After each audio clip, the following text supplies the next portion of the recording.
আজকে আসিফ নজরুল আইন উপদেষ্টা তিনি ভালো বলেছেন এবং রাজনৈতিক দলগুলোর চেহারাও উন্মোচিত হয়েছে এই বক্তব্যের মধ্য দিয়ে।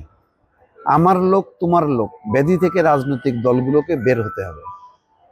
দর্শক বুঝতে পারছেন যে সেই আওয়ামী লীগ আমলে যেভাবে দলীয়করণ করা হতো, যে ধরনের প্রবণতা, যে ধরনের কালচার সেখানে একদম মানে বাসা বেঁধেছিল বা ঘাঁটি গেড়ে বসছিল যে একেবারে আওয়ামী লীগ হইতে হবে। এখন 5ই আগস্টে পরিবর্তন হয়েছে, কিন্তু প্রবণতা কিন্তু একই রকম। সেই কথাই তিনি বলছেন যে সাম্প্রতিককালে 2 পুলিশ কর্মকর্তার বদলি নিয়ে বড় 2 দল থেকে টেলিফোনে কল পাওয়ার দাবি করে আইন উপদেষ্টা আসিফ নজরুল প্রশাসনে এমন প্রবণতা থেকে রাজনৈতিক দলগুলোকে বেরিয়ে আসার আহ্বান জানিয়েছেন। আসিফ নজরুল বলছেন, আমার লোক তোমার লোক কালচার থেকে বিএনপি জামাতকে বের হয়ে আসতে হবে, এনসিপি এবং ছোট দলগুলোকেও বের হয়ে আসতে হবে। ছোট দলগুলো বা উদীয়মান দলগুলো এই ব্যাধি থেকে মুক্ত নয়। তার মানে কি? তাহলে কোথায় পরিবর্তন, কোথায় দক্ষ মানে একদম পেশাদার সেই প্রশাসন পুলিশ চায়, কিন্তু ঘুরে ফিরে কিন্তু এই আমার লোক তোমার লোক। বাংলাদেশ পুলিশ সংস্কার চ্যালেঞ্জ এবং করণীয় শীর্ষ গোল টেবিল বৈঠকে আসিফ নজরুল এই কথা বলছেন। যৌথভাবে এই গোল টেবিলের আয়োজন করে প্রথম আলো এবং অবসরপ্রাপ্ত পুলিশ অফিসার কল্যাণ সমিতি। বৈঠকের শুরুতে স্বাগত বক্তব্য দেন মতিউর রহমান। তাহলে ওই যে আমার লোক তোমার লোক এই সব কথা শুনতে শুনতে তো পুলিশের 12টা বাজানো হয়েছে। এমন 12টা বাজানো হয়েছে যে আগে পুলিশকে বলা হতো পুলিশ লীগ, পুলিশ বাহিনী না, রাষ্ট্রের সরকারের বাহিনী না, এটা পুলিশ লীগ মানে হচ্ছে আওয়ামী লীগের একটা শাখা সংগঠন, এমন অবস্থা। এবং দেখেন ভয়ঙ্কর প্রবণতা ছিল, পুলিশের যারা আইজিপি হতো, ডিএমপি কমিশনার হতো, তারা যখন বক্তৃতা দিতেন মনে হতো যে না তারা আওয়ামী লীগের কোনো শীর্ষ নেতা। এবং বেনজির সাহেবের আমি কয়েকটা বক্তব্য ফলো করছি যে এত সুন্দর করে বক্তব্য আওয়ামী লীগের কোনো নেতাও দিতে পারতেন না। ধরেন ওবায়দুল কাদের যখন বক্তব্য দিত সবাই ধরেই নিত, মজা পাইতো, মানে ক্লাউন। ওবায়দুল কাদের হচ্ছে একটা ক্লাউন, ক্লাউনের বক্তৃতা শুনে মানুষ যখন মজা পায়, মজা নিত। কিন্তু খুব সুচিন্তিতভাবে একদম মানে দার্শনিকভাবে আওয়ামী লীগের পক্ষে যে বক্তব্য রাখতেন বেনজির আহমেদ, মনে করে দেখেন।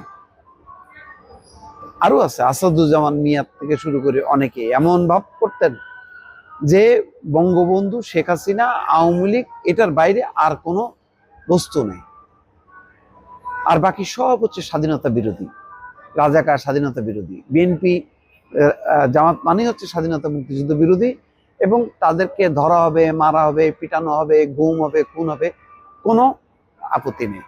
এর ফলে হয়েছে কি, 5ই আগস্ট যেই পরিবর্তনটা হলো তার আগে পরে দেখেন ওই 30-31 দিন যদি নাও ধরেন, লাস্ট 15 দিন যে যুদ্ধটা হয়েছে আসলে পুলিশের সাথে রীতিমতো এটা যুদ্ধ। মুক্তিযুদ্ধ যেমন মানে পাক হানাদার বাহিনী, তেমনি পুলিশ ছিল ওই পাক হানাদার বাহিনীর মতন একটা শক্তি, তার বিরুদ্ধে আপামর মানুষ লড়াই করেছে, যার কোনো ক্যাজুয়ালিটি এমন হয়েছে। এবং আজকে একটা আদালতের একটা রায়ে দেখলাম, বলা হচ্ছে শেখ হাসিনা পালায় যাবার পরও পুলিশের সাথে যুদ্ধ ছিল, পুলিশ গুলি করতেছিল। তারপরে দেখেন যখন পালাইছে, দেখেন দল বেঁধে রানওয়ে পার হয়ে ক্যান্টনমেন্টের মধ্যে ঢুকে আশ্রয় নিছে।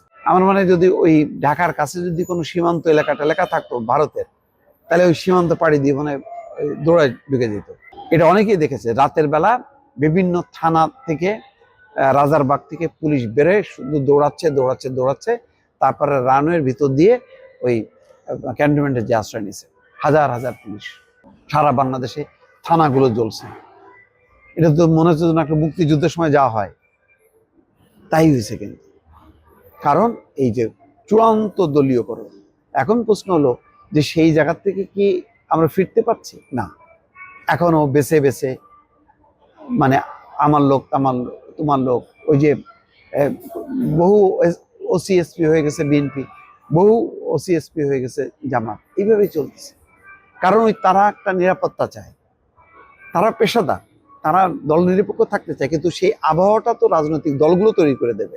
তারা বলবে যে আপনারা আইন অনুযায়ী কাজ করবেন। এই কথাটা কি বলতেছে? বলছে না। যার যার মতন করে লোকাল লিডাররা বলতেছে এই তো আমি ক্ষমতায় আসতেছি, সুতরাং আমার কথা অনুযায়ী চলো। যার ফলে ওসি, এসপি, অন্যান্য কর্মকর্তারা বিভ্রান্ত। তারা কি করবে? তারা তাদের নিজেদের চাকরির প্রোটেকশনের জন্য তারাও বলছে ইয়েস স্যার, ইয়েস স্যার, জি স্যার।